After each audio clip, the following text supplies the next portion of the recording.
All our classrooms have been adjusted so that they are maximum occupancy of 50% with a 6-foot bubble around each person. That's about 2 meters. Sarah Wadamura says this is what classes will look like when the University of Denver starts up in mid-September. When students and instructors come into the room, they will be asked to first use the hand sanitizer to clean their hands. Wadamura is the school's COVID-19 response coordinator. When you come into the room, you can see that some chairs are decommissioned, out of service.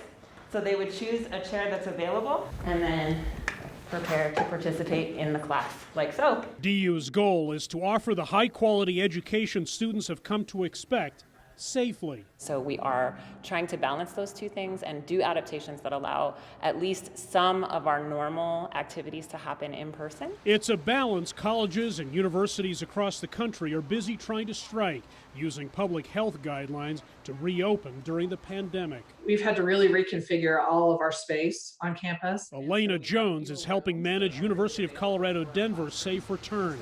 Social distancing is the focus. The school offers thousands of classes. 40% of the students will be on campus at least some of the time. We did a whole recoding and re-rooming process and did it essentially within 1 month, something we've never done before. We have a lot of people working some really long hours to make sure that we do this correctly. Schools have developed elaborate plans for reopening, including the 70-pager from DU.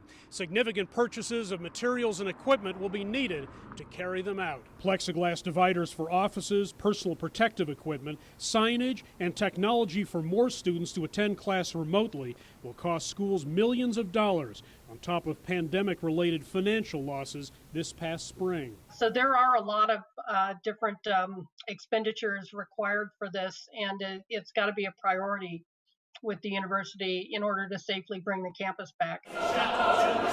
Performing arts at DU could be most affected by the new safety protocols, less group singing. Parts of bathrooms have even been taken out of service.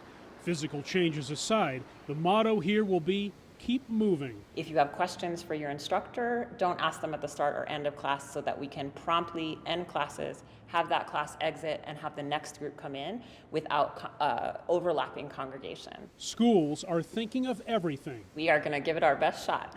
It's going to look very different for the students. They'll discover that for themselves in the next month or two. Hendrik Sabrandi for CGTN, Denver.